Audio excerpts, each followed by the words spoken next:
I might add that this is a grand challenge that we have, even with the next-gen science standards along the way, and something that AAPT and the physics education community really needs to step up on.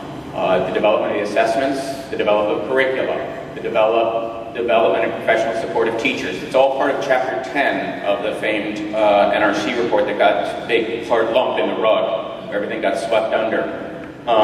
It's recognized that we're now the ones to act and engage in that. And we'll take the last two questions here. I think we have general questions here in the next couple. Yeah, perfect.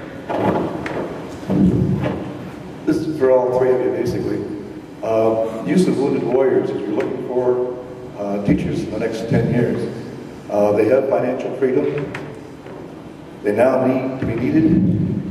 They can teach small classes and build programs because of the independence of their financial thing. So I think we need to address the fact that going in, into the area and saying, okay, here are the wounded warriors, let's train them to be STEM teachers and get them into rural areas, their home areas basically, rural areas, inner city, and they can be the formation of a new generation of STEM teachers.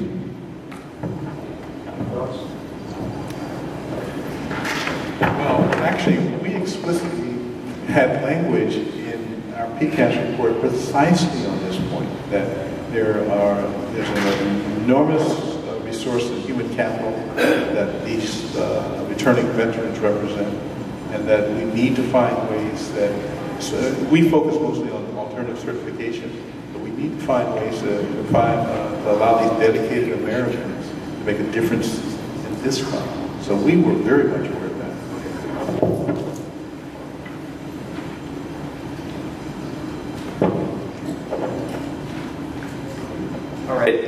All right, and I think that this is a huge issue right now. If we, as we look at the number of physics teachers that we need, new physics teachers, that we are teaching in front of a physics classroom for the first time each year, it's something on the order of 3,000 teachers in front of a physics classroom for the first time. So if we want to just think about this at home, it's definitely going to be creative about professional development as well as recruitment and preparation. So I think they have a collective work. I think I'll give the last question to Eric. The last question is, I'd like to also make it a more general question, inspired by Richard, but I'd like your perspective as well, is what does this say about teacher preparation and how we should be working on teacher preparation? Because some of the things you're talking about are very much things that where we have a locus of control, where the people in this room have a locus of control. They're beyond our control even. And so where is it that we can, and teacher preparation, physics teacher preparation seems to be one of those places. What recommendations would you have? And I'd be interested in hearing what recommendations the other two have as well. Well, there are many people in this room who've been working on this issue of physics teacher preparation for a long time. One example is what goes on within UTeach. I'm the co-director of the UTeach replication site at UT Arlington.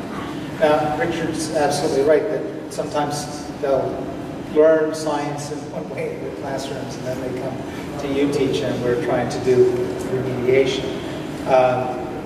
It would be better if the science courses at the university level were incorporating active learning pedagogies. And physics is actually in the lead. You know, if you think we're in bad shape, just go talk to biologists. Or the mathematicians, yeah. So spreading innovative pedagogies, research-based approaches through regular science courses is part of the answer, but then teacher preparation courses that really incorporate the best practices, what we really know, essentially applied cognitive science that Jim made reference to, that knowing how people learn and incorporating that into education. These are critical pieces so that students, at least at the university level, get the consistent message that you learn science by doing science. You engage intellectually with the material. Now, of course, we have got the transmission model that you mentioned. I mean, that's down there in high school, and many high school teachers believe that that's what the university people want because that's how they learn in their so-called introductory science courses that were terminal in more ways than one. So they got that kind of instruction in those courses. That's how they teach. So there's a huge need for professional development. And then as Noah said, we've got a huge need for physics-trained teachers. I mean, we've got a lot of teachers out there teaching physics who don't have degrees in physics. They might have a closely related discipline like physical education.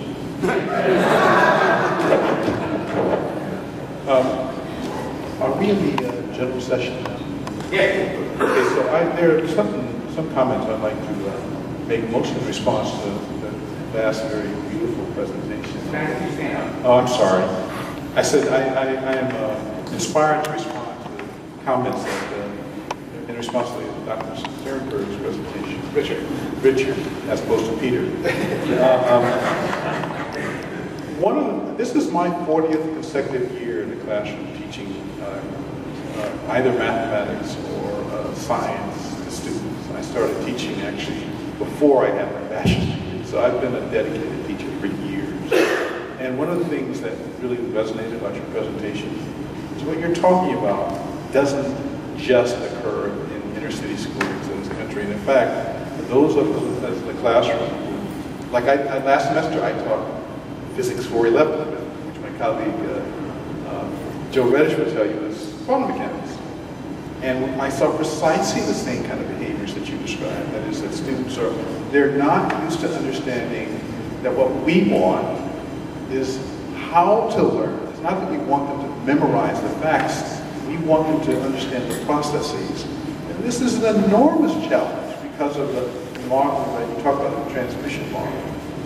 And so one of the big challenges, even now at the college level, as you're instructing your physics majors, is to get them to think like physicists. There was a survey, by the way, that was done that really highlighted this that I read about. High school teachers, in fact, were asked in a survey, which is more important to teach your students? Content or process? And by over 80%, the teachers said content. You ask the same question to university professors, it's exactly reversed.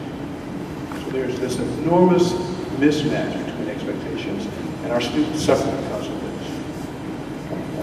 Yeah, I would like to emphasize that the issues that we're talking about are not just at the high school level or, they're systemic. It's throughout the entire system that there's this disconnect between what we would like to see outcomes to be and what's actually happening in classrooms. You talked about state standards that are just bulleted lists, and that's really what a lot of them are. And so that's what a teacher pulls out of the drawer and says, okay, here are these bullets. The student will know this, the student will know that. So I'm going to do my vocabulary and make sure they, quote, know this stuff. The next generation science standards are not written that way at all. And you cannot take a piece of NGSS. You will not be viewed as being an adopter. You have to adopt the entire block of material. Now, how it's organized, whether it's organized by disciplinary content or whether it's organized by the type of blocks that we've done, what we've labeled one waves, another one energy, that kind of thing. That's up to states. But this is going to cause some states some problems. For example, in Massachusetts, the law for adoption is that you must adopt a set of bullets. I mean, that's in the state law. They're going to have to change it so that they can adopt the entire block, so that you can't just forget about the science and engineering practices. You can't forget about the cross-cutting concepts. If they don't do that, then they will not be judged as really having adopted NGSS. And this is going to be a real change for people. This is why we need to have a lot of professional development around the thing that we care about the physics. And AAPT is, without question, the organization that should be in the lead for this. It's got the expertise, it's got the history, it's got the connections. You think of all the folks sitting in this room, you think about all the different sections of AAPT and the sectional meetings where you can really get down to the grassroots and start to communicate to people that it's going to look different, that you have to have a different way of thinking about teaching because the assessments are going to be different. The assessments are going to be based on those performance expectations, not a bulleted list. And it's assessments that drive instruction. because that's the mandate that goes down. Because what does the principal say to the teacher? You better make sure that those kids score well on the state exam, because that's going to be reported in the newspaper. So if the state exam is a bulleted list, then that is what the teacher is going to do. I'm happy to say that the Texas end of course exam for physics is not that way. The Regents example you throw up there, that's one I would bounce. And those are the ones that get bounced, the ones that are factual, not plug and chug, but recall, like a neutron. Is it this, that, or the other? That's the kind of question that would get bounced by our committee. So if students start coming, my 13th graders start coming to me, the kind of understandings that we've laid out in the standards and in the Texas exam, I will do things differently in my classroom, because I can't do things differently. I just want to emphasize one of your points, that you noted that the next generation science standards are not bulleted lists. But if the teachers aren't prepared to execute the underlying vision of the next generation science standards, they have to have the skills, knowledges, and dispositions to execute what the vision is. It doesn't matter what the state law says. And that's where this community comes in. Are the teachers ready to do it the right way? And I can assure you they're not ready.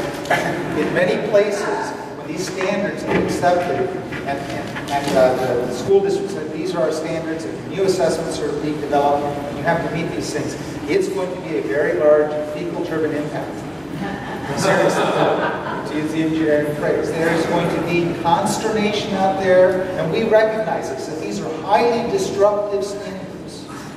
And when there's that kind of disruption, this is your opportunity to get in there and to make a difference.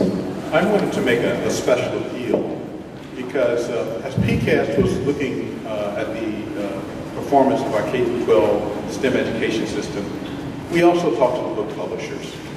And that's sort of the missing player in this, because, for example, I heard Steve Pruitt claim that they already, even though the standards hadn't been released publicly, there were book publishers prepared to say their books met the standard.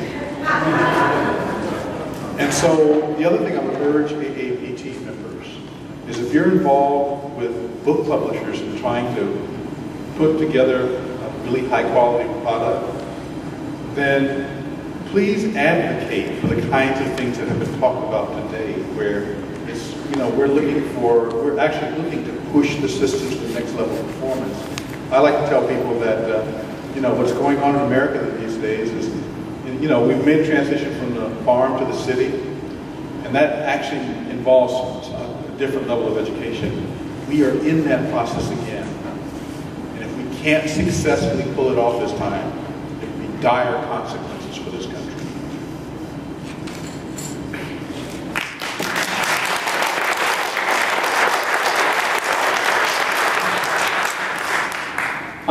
We will call this session to a close. I believe the speakers will be willing to sit around and entertain your gracious suggestions of giving them cocktails here in the New Orleans tradition. They'll answer questions individually, but really, never underestimate the impacts that a few concerted and engaged individuals can have, of course. This is what these three tremendous advocates and engaged physicists have done along the way. This is what we can all do collectively here. So please engage, join us, participate, work with AAPT, and join me again in thanking Ramon and Jim and Rick.